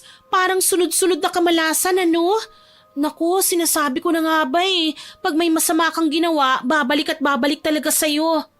Oo, tama ka. Kaya nga iniisip ko, baka ako naman ang sinisingil na ng tadhana ngayon. Siguro ako na yung kakarmahin, Ana. Pero ako na lang sana. Ako na lang ang parusahan. Huwag na sanang idamay pa yung pamilya ko. Pero paano nga? Paano niya naman maisasakatuparan ng mga banta niya kung ganyan ang kalagayan niya? Ewan ko, Ana. Siya lang talagang naiisip ko Baka gumaling na siya o baka may iba siyang paraan. Hindi ko alam. O baka naman hindi siya. Baka yung asawa. Si Ma'am Milagros? Oo, aba kung ako yung asawa ng syota mo, Bes. Baka matagal na kitang isinumpa. Naku, swerte mo na lang talaga kung hindi marunong mangulam yang si Ma'am Milagros. Kung hindi, yari ka talaga. Huwag mo naman akong takutin, Ana. Kahit papano may konsensya rin naman yun. Hindi siguro siya ganon. Matagal din kaming nagsama ni Edgar, pero ni minsan hindi siya gumawa ng gulo. Tahimik lang siya nagpaubaya pa nga. Kaya bakit naman ngayong nasa kanya na ulit si Edgar, tsaka pa siya maghihigante, di ba? Sa bagay. Hay, ewan, wag na nga nating isipin yan. Baka nagkataon lang na namatay si Uncle. Tsaka yung itim na ahas na yun, baka naligaw lang. Minsan di naman totoo ang mga pamahiin Mabuti pa magdasal ka na lang, Bes. Humingi ka ng tawad sa Diyos. Ang dami mong kasalanan, nakakaloka ka. Tumalikod na sa akin si Ana. Ako naman ay naglakad na rin papasok sa loob ng bahay. Samantala, pagkatapos ng 3 araw, inilibing na si tatay. Walang kasing lungkot ang araw na yon para sa amin ng nanay ko. Naawa ako sa kanya. Wala na, kami na lang ngayon. Wala na si tatay. Nang matapos matabunan ng kabaong, nagsialisan na ang mga tao. Naiwan kami ni Ana. Bigla kong napansin na parang may gumalaw sa di kalayuan. Isang aninong nagtatago sa likod ng malaking puno. Biglang nanindig ang balahibo ko. Ana, may tao doon. Ha? Saan? Bes, ano ba kasi yun? May nakita nga akong parang tao dito kanina Pakiramdam ko may nagmamanman sa akin Hala naman, wag kang ganyan. Baka naman guni-guni mo lang yun. Tara na nga, umuwi na tayo. Hinihintay ka na sigurado ni Auntie. Oo na, tara na. Pero Ana, sigurado kung may nakita talaga ako. Hay naku, tama na yan. Halika na nga, umuwi na tayo. Ngayon na. Sabay kaming naglakad palayo. Pagdating namin sa bahay matapos ang ilang minutong paglalakad, napansin namin ni Ana na parang nagkakagulo sa bahay. Pumasok kami sa loob at doon ko nakita si nanay. Maputlang-maputla ang mukha niya. Tapos ay nagsusuka siya. May inilalabas siyang itim na likido. Diyos ko, ano yan? Bakit ganyan? Anong nangyayari sa inyo? Hindi siya gaanong makasagot sa akin dahil panay ang suka niya. Pero maya-maya ay tinuro niya ang kanyang mga paa. Ang sabi niya, bigla na lang daw itong kumirot. Agad kong tinignan ang mga paa niya, namamaga ito. May bakas ng kagat, 2 butas yon na parang kagat ng ahas. Tapos nakita ko sa nakapalibot sa kagat na yon ang mga itim na linya. Bigla kong naalala ang ahas sa ilalim ng kabaong ng aking tatay. Pero alam ko namang hindi siya nakagat ng ahas na yun dahil mabilis ko siyang nailayo. Pero hindi rin ako sigurado. Ana, tignan mo naman oh, baka nga nakagat ng ahas na yun ng nanay. Teka, oo nga kagat nga ng ahas ito. Pero kung yung ahas na yun ang nakakagat kay auntie, huwag kang mag-alala, hindi naman yun makamandag. Kaya lang ang mas pinag-aalala ko ay kung bakit kulay itim ang sinusuka ng nanay mo. Bakit? Hindi ako sure pero gusto mo bang tawagin natin ang lolo ko? Si Lolo Pedro, magaling na albularyo yun, baka matulungan niya tayo. Albularyo? Bakit? Hindi ba dapat sa ospital natin siya dalhin? Baka nalaso na si nanay. Hindi, Clarice. Iba ang kutob ko. Halika na, sumama ka sa akin. Tawagin natin si Lolo. Hinila niya ako palabas ng bahay. Halos kaladkarin niya ako sa sobrang taranta niya. Wala akong ideya sa sinasabi niyang kutob pero nagpatianod na lang ako. Kita ko sa mukha niya na seryoso siya na para bang alam niya talaga kung ano ang nangyayari. Pagdating namin sa bahay ng matanda, nagsisigaw na si Ana. Lolo Pedro! Lolo! Nandyan ba kayo? Maya-maya ay lumabas ang matanda, may hawak itong baston, nakasuot ng puting kamiseta at may nakasabit na mga anting-anting sa leeg. Ano ba yan, Ana? Bakit ka ba sumisigaw? Lolo, kailangan namin ng tulong niyo. Tulong ko? Bakit? Ano ba nangyari? Si nanay po nagsusuka ng itim na likido Ano? Naku, dalhin niyo na ako kagad roon. Delikado ang nanay mo, iha. Nagkatinginan kami ni Ana. Pareho kaming kinilabutan sa narinig namin kay Lolo Pedro. Nagmadali kami. Pero pagdating namin sa bahay, yung mga tao nakatingin silang lahat sa akin. Malungkot ang kanilang mga mata. Kinutuban na ako ng masama. Tumakbo ko papasok sa loob ng bahay. Inay! Pagpasok ko, agad kong nakita si nanay. Pinahiga nila sa mahabang upuan, nakatihaya at nakapikit na ang mga mata. Inay! Clarice, tibayan mo ang loob mo! Inay, gumising ka naman! Inay, please! Iha, wala na ang nanay mo. Hindi totoo yan, Lolo Pedro. Hindi siya patay. Kalilibing lang ng tatay ko. Hindi pwedeng sumunod siya kagad. Bes? Hindi, inay, huwag ka naman ganito. Huwag niyo akong iwan. Paano na ako, inay? Clarice, tama na. Huminahon ka, baka kung mapano ka. Halika na muna sa tabi. Huwag mo akong hilahin, Ana. Dito lang ako. Dito lang ako sa tabi ng nanay ko. Bakit ganito? Anong sumpa ito, Ana? Bakit ako pinarurusahan ng ganito? Tahan na, please. Hindi mo kasalanan ito. Wala kang ginawang masama. Tama si Ana. Sige na, iha. Umupo ka na muna ng maayos at i-relax mo yung sarili mo. Sige na. May gagawin lang ako. Kailangan kong malaman kung ano ang nangyari sa nanay mo. Nang marinig ko ang sinabing yun ni Lolo Pedro ay sumunod ako. Para akong bata na walang ibang magawa kundi ang sumunod. Lumapit ako kay Ana at magkasabay kaming umupo sa gilid habang si Lolo naman ay abala sa paghahanda ng kanyang mga gamit. Tapos ay pinaalis niya ang mga tao sa loob ng bahay namin. Kaming tatlo lang at ang bangkay ng nanay ko na lang ang nasa loob. Ana, kumuha ka ng isang plangganang may tubig. Magsasagawa ako ng pagtatawas. Opo, Lolo. Habang kumukuha si Ana ng planggana, dinukot ni Lolo Pedro ang bote niya ng langis. Tapos ay tinignan niya ako. Iha, huwag kang mabibigla ha. May mabigat na enerhiya kong nararamdaman dito sa loob ng bahay ninyo. Ramdam ko yun nung pumasok ako kanina. Anong ibig niyong sabihin, Lolo? May masamang espiritu ba dito sa bahay namin? Mukhang mas masahol pa roon. Pero kailangan kong makasiguro, iha. Kailangan nating malaman kung ano ba talaga ang nangyari sa nanay mo. Nagsindi ng kandila si Lolo Pedro pagkarating ni Ana, habang ako naman ay halos hindi makagalaw sa kinauupuan ko. Dahan-dahang inilapag ni Ana sa maliit na lamesita ang planggana. Malapit sa kinahihigaan ni nanay, lumapit kaming dalawa ng kaibigan ko. Maya-maya pa ay narinig kong umusal na ng dasalang matanda. Hindi ko maintindihan kung Latin ba o ibang wika ang sinasambit niya. Tapos, dahan-dahan niyang itinapat ang kandilang may apoy sa ibabaw ng planggana. Hinayaan niyang tumulo ito sa tubig. Bawat patak ay bumubuo ng kakaibang hugis. Walang kikilos ha? Diyan lang kayong dalawa. Hayaan niyong matapos ang tawas. Nagpapakita na sa akin ang dahilan. Kinabahan ako. Habang tumatagal, unti-unting nag-iiba ang kulay ng tubig. Nagiging kulay aboy ito, tapos ay naging kulay itim. Nang tumigas na ang wax, kinuha ito ng matanda at itinaas. Tulad ng inakala ko. Ano po, Lolo? May tumatrabaho sa inyo, Clarice. Tignan niyo tong natunaw na kandila. Dalawa sila oh. Isang babae at isang lalaki. Galit na galit ang mga itsura. Teka lang, Lolo. Ang ibig mong sabihin may kumukulam sa kanila? Oo, pero hindi lang basta kulam to. May sumpa pang nakuha. Uubusin nila kayo. Hala, Lolo. Sino po kayang may gawa niyan? Ang sama naman. Hindi pa malinaw.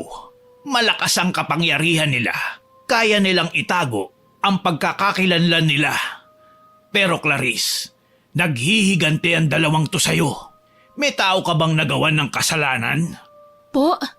Maaaring sila ang may gawa nito, Iha. Malakas ang pakiramdam ko na kilala mo ang may gawa nito. Bes, baka naman si... Oo, wala nang ibang gagawa nito kundi sila lang. Pero bakit? Bakit, Ana? Hindi ko alam. Lolo, baka naman pwedeng tanggalin niyo yung sumpa. Hindi ba kayo marunong ng ganon? Maaari kong subukan. Pero hindi ganon kasimple. Kailangang malaman muna natin kung sino ang may gawa nito, kung paano niya ginawa, at kung gaano kalalim ang galit niya. Kinuha ng matanda ang kandila. Tapos nakita namin na biglang lumiko ang apoy nito. Parang tinuturo ang pintuan. Diyan siya pumasok.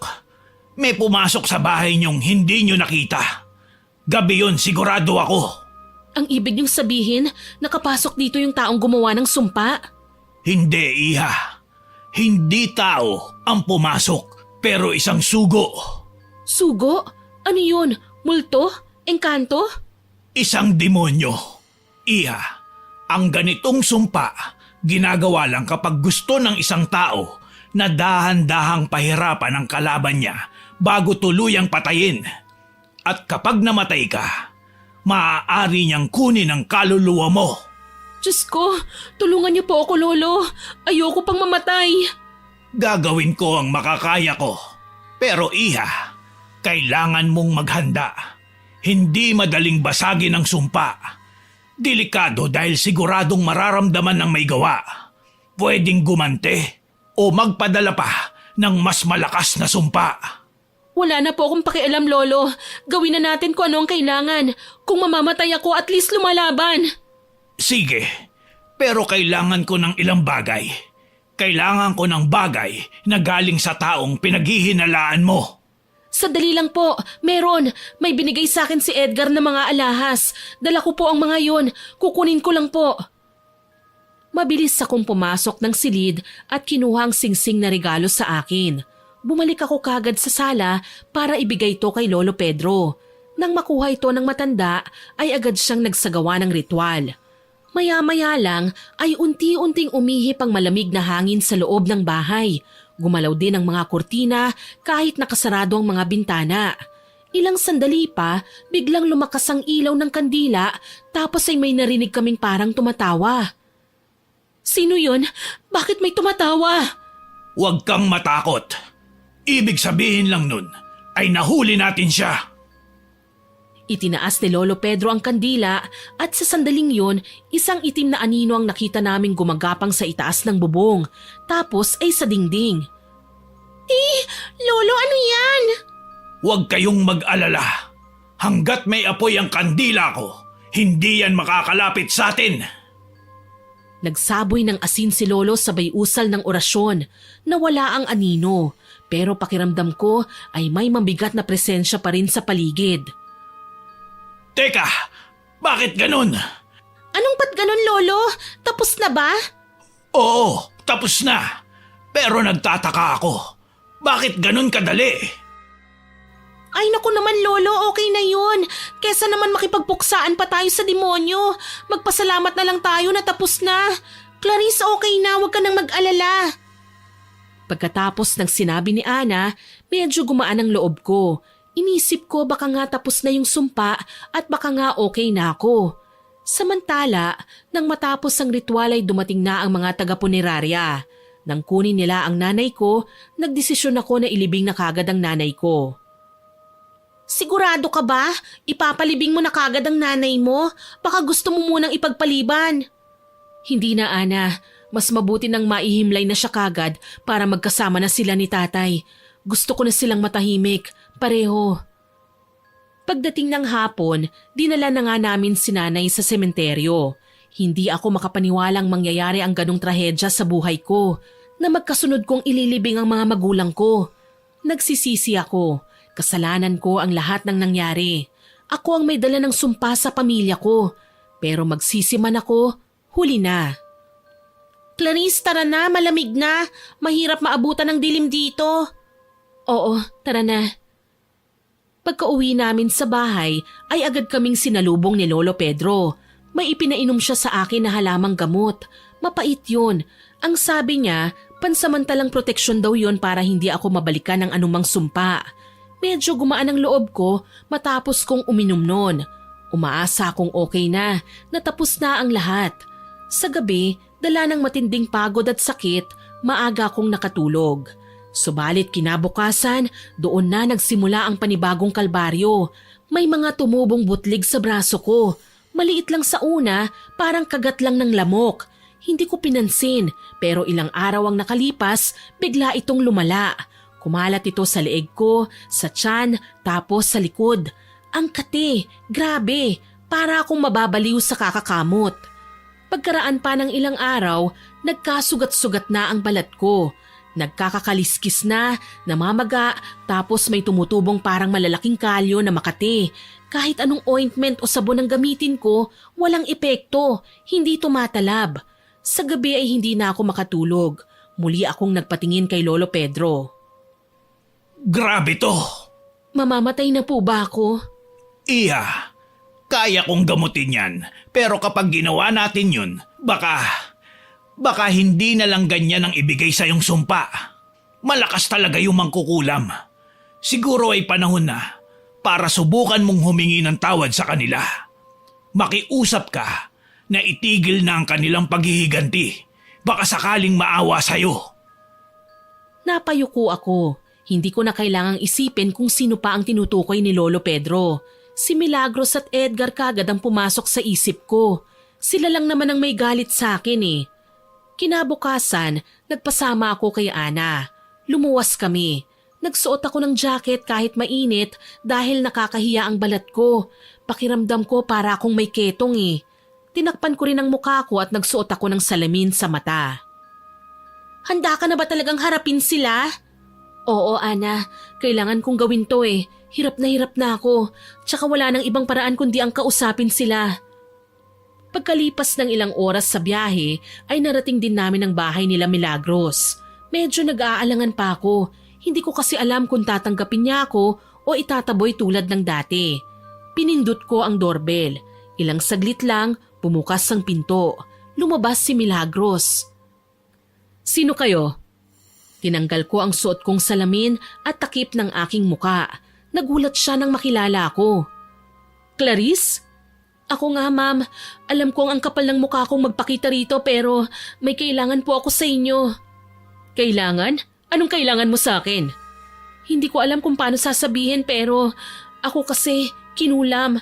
Ang sabi ng albularyo, humingi daw po ako ng tawad sa taong galit sa akin at ikaw lang naman ang naisip ko. Ano? Sinasabi mo bang ako ang nangulam sa'yo? Ano po kasi? Hay nako Clarice, ewan ko sa'yo. Hindi ako mangkukulam ha? Tsaka bakit ko naman gagawin yun sa'yo? Oo, galit ako sa'yo. Noon. Pero ngayon wala na. Matagal nang tapos yun. Kung hindi ikaw, sino pa kaya? Ang sabi ni Lolo Pedro, yung taong nasaktan ko raw ng husto. Wala naman akong ibang inagrabyado kundi ikaw lang dahil inagaw ko ang asawa mo. Ma'am, patawarin niyo na po itong kaibigan ko. Magbabago na po siya, promise. Wala akong ginagawa sa kaibigan mo. Hindi ako ang may gawa niyan. Ma'am, parang awa mo na, patawarin mo na ako. Namatay na ang mga magulang ko dahil sa sumpa. At ngayon ito, pinapahirapan ako. Ilang gabi na akong hindi nakakatulog. Halos mamatay na ako sa kirot at kate. Parang awa niyo na, ma'am. Tama na. Tumigil na kayo. Sinabi ko na, hindi ako ang may gawa niyan. Nagkamali kayo ng pinuntahan. Pero ma'am, ang sabi lalaki at babaeng nangulam sa akin. Kayo lang po ni Edgar. Sandali lang ha. Pinagbibintangan mo rin si Edgar? Clarice, imposible yan. Matagal na siyang patay. Napatingin kami ni Ana sa isa't isa. Pareho kaming natigilan. Hindi ako makapaniwala. Hindi, baka nagsisinungaling ka lang. Clarice, bakit naman ako magsisinungaling? May death certificate ako. Ako mismo ang nagpalibing sa kanya. Anong nangyari? Paano siyang namatay? Hindi ko alam. Ha? Paanong hindi mo alam? Hindi mo ba siya binisita sa ospital noon? At bakit ko naman siya pupuntahan? Nandun ka naman, hindi ba? Ma'am, wala po ako doon. Nung madala ko na siya sa ospital, umuwi na ako sa probinsya namin at nagsimula ng panibagong buhay. So totoo ngang iniwan mo siya. Grabe, wala ka pala talagang puso, Clarice. Sige, sasabihin ko ang totoo. Ano pong totoo? Gumaling siya. Oo, nakalabas siya ng ospital at nakauwi pa sa bahay nyo. Ang sabi ng katulong nyo, siya na lang daw ang mag-aalaga. Okay sa akin yun kasi hindi naman siya pwede dito dahil may kinakasama na rin kasi ko noon. Ayoko na ng gulo. Pagkatapos ng ilang buwan, tumawag sa akin yung matandang babae at ibinalita na patay na nga si Edgar. Kaya wag mo siyang pagbintangan. Baka may iba ka pang kaaway. Imposibleng ako, Clarice. Hindi ko gagawin yun sa'yo. Hindi ako ganyang klaseng tao. Tsaka alam mo kung kanino ka dapat humingi ng tawad? Sa Diyos, Clarice. Humingi ka ng awa at patawad sa Kanya. Palakasin mo ang pananampalataya mo para hindi ka napapasukan ng anumang sumpa. Para akong binagsakan ng langit sa narinig ko. Tama siya eh. Marami akong naging kasalanan sa Diyos. Tahimik akong umiyak at hindi sumagot sa Kanya. Kumbinsido na akong wala talaga siyang kinalaman sa mga nangyayari sa akin. Bumalik na siya sa loob ng bahay. Naiwan akong nakatitig sa pinto. Tara na, Clarice. Ana, baka kailangan ko lang tanggapin na wala na talaga akong magagawa. Baka ito na yung parusang dapat kong harapin. Ang kabayaran sa lahat ng ginawa kong mali. Huwag mong sabihin yan. Oo, nagkamali ka. Pero lahat ng kasalanan may kapatawaran. Basta hingin mo lang ito. Magagawan pa natin ito ng paraan. Babalik tayo kay Lolo. Gagaling ka, maniwala ka lang. Hindi siyang may gawa nito sa akin, Ana. Pero sino? Sigurado ka bang wala siyang kinalaman? Baka nagkakamali ka lang. Baka magaling lang siyang magsalita. Masaya na siya sa buhay niya. Wala nang dahilan para maghiganti pa siya sa akin. At lalong hindi si Edgar. Matagal na pala siyang patay. Sa bagay. Hay naku, bes. Nakakaloka tong mga nangyayari. So ano na ngayon? Paano tayo magsisimula ulit? Hindi ko pa alam, pero naisip ko, silipin ko muna yung mga properties na binili ni Edgar para sa akin. Gusto kong ayusin yon, tapos isusoli ko kay Ma'am Milagros. Ha? Ano? Bakit mo gagawin yun? Sa'yo na yun, bes, ha? Hindi, Ana. Wala namang sa akin talaga. Lahat ng pag-aari ni Edgar, technically kay Ma'am Milagros talaga yon. Asawa siya eh. Ganun naman sa batas, di ba? At saka, hindi ko rin naman kailangan ng mga bagay na yun eh. Simpleng buhay lang ang gusto ko. Yung tahimik, yung wala ng gulo. Pero bes, sayang naman. Ang dami mong tiniis tapos isusoli mo lang ang lahat. Hindi naman tutungkol sa pera, Ana eh. Gusto ko lang makabawi kahit papano. Para kung sakaling kunin man ako ni Lord, baka sakaling patawarin niya ako. Ay naku, wag ka nga magsalita ng ganyan. Hindi ka mamamatay ano. Tigilan mo nga yung drama mong nakakakilabot. Totoo naman ang sinasabi ko eh. Makasalanan ako. Nang agaw ako ng asawa tapos kung kailan niya ako kailangan, tsaka ko naman siya iniwan. Nakukonsensya tuloy ako nung inisip kong masosoli ko siya sa asawa niya. Kung alam ko lang na may kinakasama na siya noon, hindi ko na sana iniwan si Edgar. Bes, wag kang ganyan. Hindi mo deserve yan. Oo, nagkamali ka. Oo, maraming beses. Pero mabait ka pa rin. Hindi ka naman masamang tao eh. Hindi ko na rin alam kung ano ako ngayon, Bes eh. Minsan naiisip ko, baka kung hindi ko lang minahal si Edgar noon, baka hindi ako napunta sa ganitong sitwasyon. Oo, pero nangyari na yon. Wala na tayong magagawa pa. Ang importante, gusto mong itama ngayon. Hindi lahat ng tao kayang gawin yon, Bes. Tumango ako. Tama lahat ang sinabi ni Ana. Ilang sandali pa, sumakay na kami ng taxi at nagpahatid sa dati naming bahay ni Edgar. Pagdating doon, napansin kong maayos pa rin ang paligid. Maganda pa rin ang bahay at mukhang alagang-alaga kahit ilang taon na ang lumipas. Parang walang nagbago. Grabe, ang ganda pala ng bahay. Oo, maganda at mahal. Kaso wala nang halaga sa akin to ngayon kasi hindi ko naman madadala yan sa impyerno eh. Hoy, ano ba? Tigilan mo sabi yan eh. Manang Gina? Manang Gina? Parang walang tao pero bukas ang pinto. Yung katulong mo, careless ano? Madaling makapasok ang magnanakaw dito. Hindi ganun si Manang, maingat yun. Halika, pumasok tayo at hanapin natin siya sa loob ng bahay. Baka may masamang nangyari sa kanya. Pagpasok namin sa loob, umakyat kami sa itaas. Panay pa rin ang tawag namin sa kanya pero wala pa rin. Pagdating namin sa kwarto niya, doon ako natigilan. Nagkalat ang mga gamit doon. May mga bote ng langis, kandilang upos, may mga buhok at pati na papel na may nakasulat na pangalan. Lumapit ako sa may lamisita. Doon ko nakitang ilang lumang larawan. Kinuha ko isa-isa. Isa sa mga larawan ang halos mabitawan ko. Si tatay may kasamang ibang babae sa larawan. Nakaakbay siya at pareho silang nakangiti. Anong ibig sabihin yan? Hindi ko alam, Ana. Parang may natatandaan ako noon na naging problema ng nanay at tatay ko. Alam kong naghiwalay sila noon dahil sa babae. Pero sandali lang yon, nagkabalikan din sila. Naku po, hindi kaya ang babaeng nasa larawan ang naging kabit ng tatay mo? Pero bakit yan nandito? Hindi ko alam, pero bakit parang kilala ko siya? Parang batang mukha ni Manang Gina. Ang ibig sabihin, posibleng siya ang kumulam sa'yo? Tara na, Ana. Kinikilabutan na ako. Kung siya nga, baka hindi na tayo ligtas dito. Ayokong pati ikaw madamay. Ngayong alam na natin kung sino, bumalik na tayo kay lolo mo. Baka may magawa pa siya. Ay, teka Clarice! Shh! Magtago tayo! Bilis! Clarice, may tao sa labas! Shh! Bilis! Magtago tayo! Mabilis kaming gumapang papunta sa ilalim ng higaan. Ilang segundo lang, bumukas ang pinto. Ay, salamat. Nakuha ko na rin ang lahat ng mga kailangan ko. Sumilip ako ng bahagya. Nakita kong inilalapag niya ang ilang mga tuyong dahon at may mga garapong puno ng iba't ibang mga kulisap at uod. Biglang bumukas ulit ang pinto at pumasok ang isang lalaki. Matangkad ito, medyo payat at halos kaedad ko lang siguro. Mabuti at nandito ka na, anak. Alam mo bang mamayang gabi ay tatapusin na natin si Clarice? Tumawa ang lalaki pero parang hindi normal. May mali. Nang silipin ko, nakita kong parang iba sa mukha ng lalaking tinawag niyang anak. Parang may diferensya ito sa utak dahil iba kung makatingin din at hindi rin nagsasalita. Tawa lang ito ng tawa. Huwag kang mag-alala, anak. Kapag namatay na si Clarice, lahat ng kayamanan niya sa atin na. Nagngingit-ngit ako sa aking narinig. Hindi ako makapaniwalang ang mabait na ginang na akala mo noon ay may malasakit sa akin ay isa palang huwad. Noong pinabayaan kong bumalik ang tatay mo sa tunay niyang pamilya, doon ako nangako sa sarili kong babawi sa kahit anong paraan.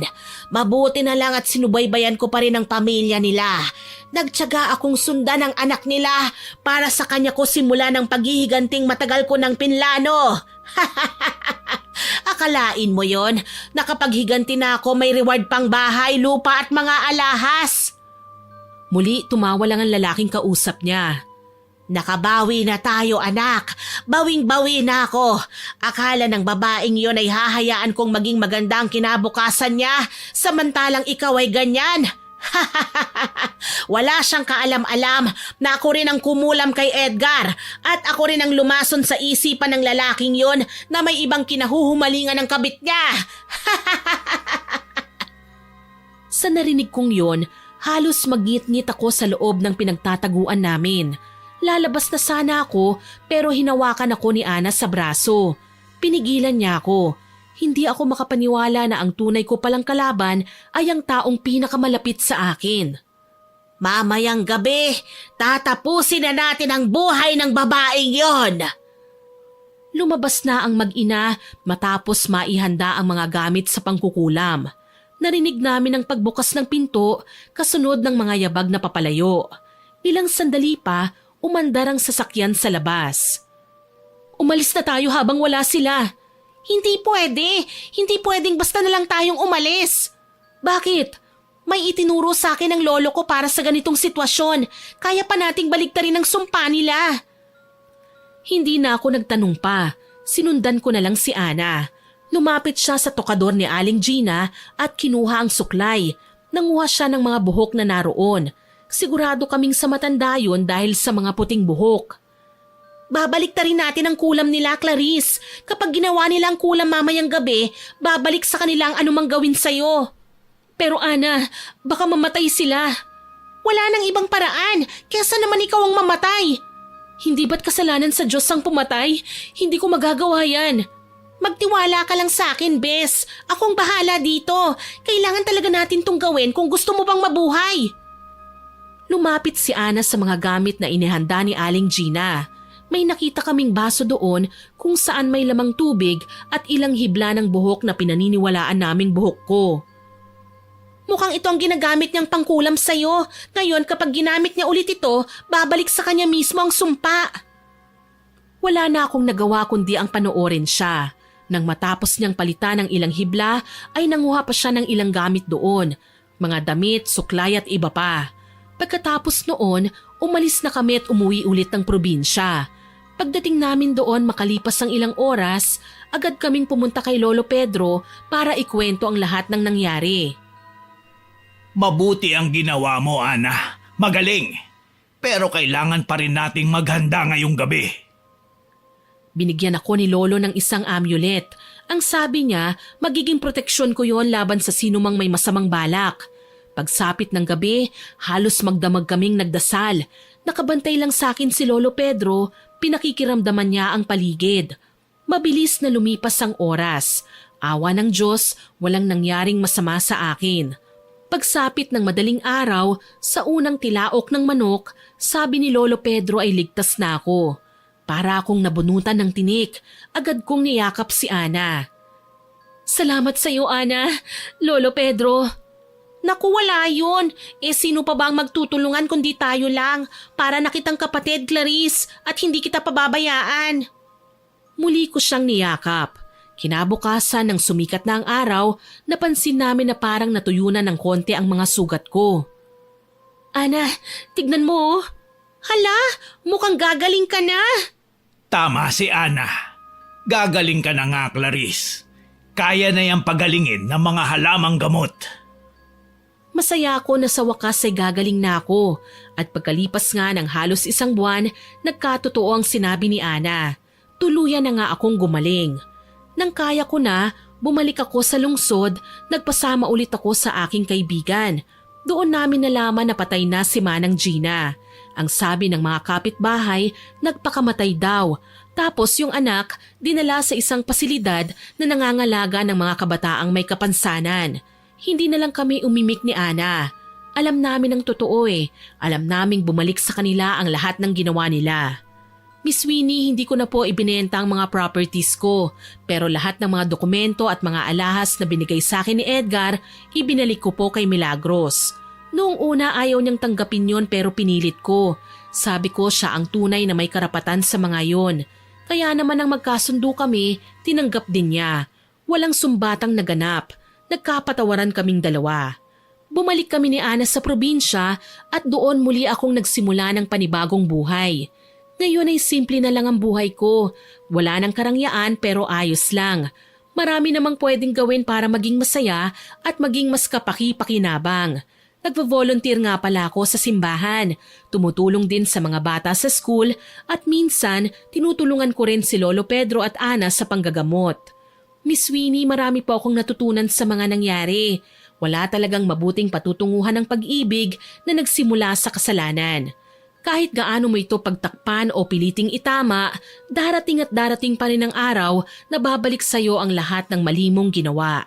Kaya kung may mga babaeng nakikinig sa akin ngayon, sana matuto kayo sa akin at sa nangyari kay Aling Gina.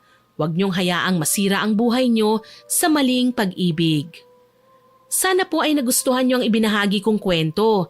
Pero bago ko po tapusin ito, gusto ko munang mag-shoutout sa mga masusugid nating tagapakinig. Shoutout po kay Winnie Charmy Rose, kay Ana Marie Bataraw na nagsabing ang ganda raw po ng boses ko. Salamat po ma'am. Kay Christopher Salonga, kay Rashanian Licarte. Hello din po kay Jayan Abis, kay Sara Sahorda, kay Sexy Jean na nakikinig daw po lagi sa atin after work niya. Salamat po.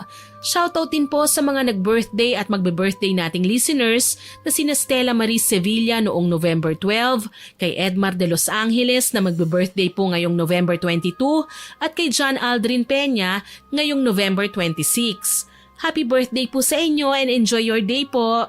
Shoutout din po kay Henara Nara, kay June Mateo, kay Lynn Vicente from Hong Kong, kay Yusra April from Jeddah, kay Rubilin Eneria, kay Filipina Palsario, kay Lurlin Cas at sa anak niyang si Elix Jan Cas. Good luck sa test mo, Elix Jan. Hello din po kay Alma Salilay, kay Ma'am Maria Reg Picache, kay Sir Ruben Isip, kay Ma'am Belen Malbas, kay Kathy Alfonso, kay Lurian Vitalicio, kay Yuga Isaac, kay Ford Cheo Despi, kay Ma'am Puresa Tagiwalo, kay Gary Ribo, kay Normski Channel, kay Ann Pundano from Taiwan. Shoutout din po kay Beatrix Yumi, kay Estela Optana from Bataan, kay Svena Calvin, kina Brownlee, Bishop, Luna, Blanca, Mili, Astra, Calvin, Haysent, Adobo, Ligaya, Negra, Baba, Bulag, Siopaw at kay Kulot Salot. Salamat po sa inyong lahat na nakinig at nag-comment.